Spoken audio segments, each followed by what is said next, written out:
मथुरा में ढिंढोरा पिटवा दिया कि आज के बाद यज्ञ करना बंद करो, पूजा पाठ करना बंद करो और ब्राह्मणों का भोजन भी आप लोग बंद करें।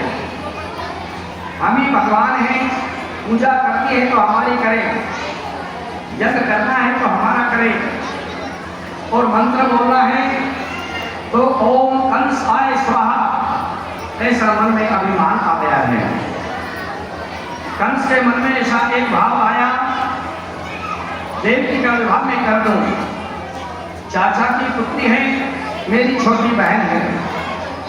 वासुदेव जी के साथ देवकी का विवाह संपन्न हो रहा है। सज्जनों, बड़ी धूमधाम से विवाह उत्सव मनाया जा रहा है।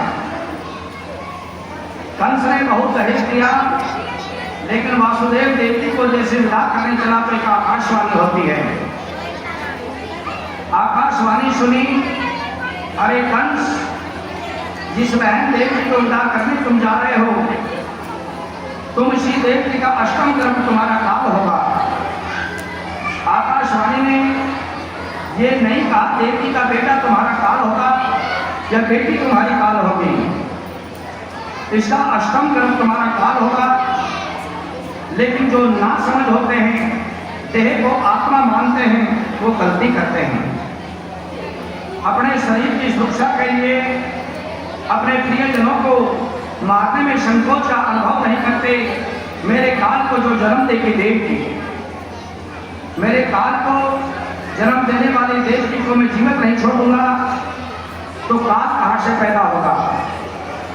कंस ने तुरंत देवकी के केश पकड़ लिए, रथ से नीचे खींच लिया, तलवार से उसे मारने का उदित हुआ। लेकिन पति कहलाने का अधिकार तब है जब हर प्रकार से अपनी पत्नी की वो सुरक्षा करता है। वासुदेव जी ने तुरंत कहा, अरे कंस, तलवार वाले हाथ को पकड़ लिया और बड़ी सुंदर बात यहाँ कही है। राजन, आप जैसा यशस्वी, आप जैसा पराक्रमी एक नारी को अगर तलवार से मारता है तो ये शोभा की बात नहीं है।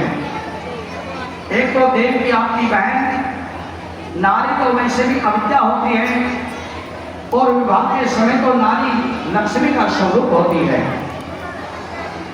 वासुदेव ने बहुत सुंदर बात कही और शास्त्र कहता है कि दुनिया की हर बात झूठी है, लेकिन सत्य है तो संसार में वो परम का परमात्मा सत्य है और इसके अलावा कोई सत्य नहीं है। और इसके साथ साथ मृत्यु को भी सत्य बताया है। परमात्मा की सृष्टि का अपरिवर्तन सत्य केवल मौत, और ये मौत क्या है? वासुदेव जी महाराज कहते हैं, ये मौत हमारी खास बहन है। हमारी बहन का नाम मृत्यु है। जिस जन्म से हम जन्म लेते हैं उस जन्म से हमारी मौत जन्म लेती है। वासुदेव जी कहा, राजन, वास्तविक सत्य तो ये है कि हम जी नहीं रहे, हम मर रहे हैं। 1 मिनट पहले जैसे हम थे वैसे अब नहीं है, जैसे आगे रहेंगे वैसे नहीं है। और एक सबका बड़ा शुद्ध जवाब है कि ये समय का पहिया चल रहा है और इस पहिए के साथ किसी का भाग बदल रहा है। समय का पहिया चल रहा है। मृत्यु ही ध्रुव सत्य प्यारे, बाकी सब चीज बिगड़ने वाली है।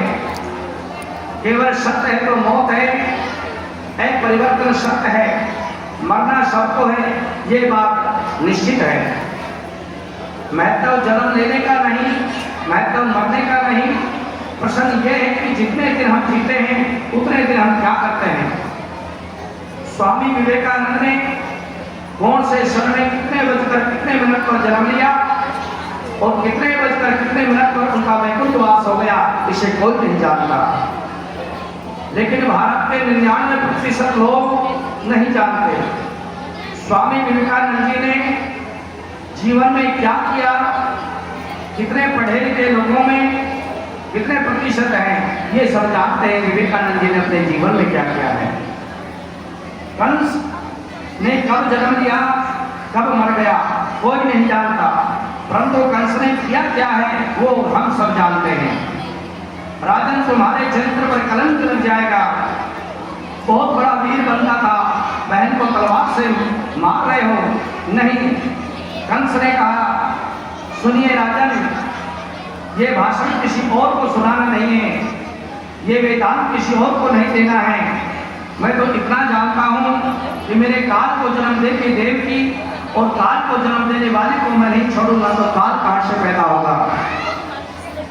कंस ने कहा, वासुदेव ने कहा, सुनो, तुम्हें देवकी से कोई भय नहीं है, उनके पुत्रों से तुमको भय है। देवकी के गर्भ से जितने भी बालक जन्म लेंगे, जन्म लेते ही तुम्हें मैं समुद्रित कर दूंगा और आप मार देना, लेकिन देवकी को छोड़ दो। कंस ने कहा, जब तक 8 बालक नहीं हो जाते, मेरी भी एक शर्त है, आपको कारागार में रहना होगा। हथकड़ियां, बेड़ियां ये लगी रहेंगी। बोले मंजूर है या नहीं है? वासुदेव जी बोले, हाँ, ये सब कुछ मंजूर है। देवकी वासुदेव को जेल में डाल दिया है। एकदम सब कुछ बदल गया है। वासुदेव की बड़ी पत्नी रोहिणी, वो यशोदा की सहेली है, इसलिए त्राय गोकुल में वास करती है। वासुदेव की अन्य पत्नियां अपने ससुर के यहाँ महल में सुरक्षित रहती हैं। वासुदेव जी के प्रथम पुत्र हुआ, जिसका नाम कीर्तिमान है। कंस ने एक बार तो उसको छोड़ देने का निश्चय किया, लेकिन कंस से फिर ने उसको मार दिया है। देवकी का दूसरा पुत्र हुआ, उसे भी कंस ने मार दिया है। एक एक करके देवकी के 6 पुत्रों को मार दिया है। महारानी देवकी के गर्भ में 7वां बालक आया है। ये मेरे नारायण के मन में बहुत बड़ी चिंता हुई। प्रभु ने सोचा, माता देवकी के गर्भ से जो 7वां बालक आ रहा है, ये तो मेरा लक्ष्मण की है, ये तो मेरे शेषनाग हैं। परंतु महाराज, कंस तो जन्म लेती मारने चला आता है, इसलिए शेषनाग को हमें बचाना है। मेरे प्रभु ने योग माया को आदेश कर दिया। परीक्षित ने पूछा, गुरुदेव, रामचरित्र में जब छोटे भैया थे तो बड़े भैया बनकर यहाँ क्यों आ रहे हैं? शास्त्र कहता है, छोटे भाई बनकर राम की सेवा मन के मुताबिक नहीं कर पाए। भगवान राम जब 14 वर्ष के लिए वन में गए, राम जी सो रहे थे और उनको लक्ष्मण जी पंखा झुला रहे थे। राम जी की नींद खुली, अरे लक्ष्मण, तुम अभी तक नहीं सोए हैं? लक्ष्मण ने कहा, थोड़ी और सेवा कर लो प्रभु, फिर मैं सो जाऊंगा। राम जी की फिर नींद खुली, बोले लक्ष्मण, अभी तुम लोग सोए नहीं हैं? लक्ष्मण ने कहा, नहीं भैया, अभी थोड़ी देर और सेवा कर लो, फिर सो जाऊंगा। राम जी ने कहा, हम आपके बड़े भाई हैं, हम जैसा कहते हैं वैसा आपको करना पड़ेगा। लक्ष्मण जी ने उस समय मन में संकल्प ले लिया कि मत करने दो सेवा, छोटा हूं इसलिए कुछ नहीं कह सकता, अगली बार जब बड़ा बनकर आऊंगा तो फिर मैं आपको सारी बातें बताऊंगा।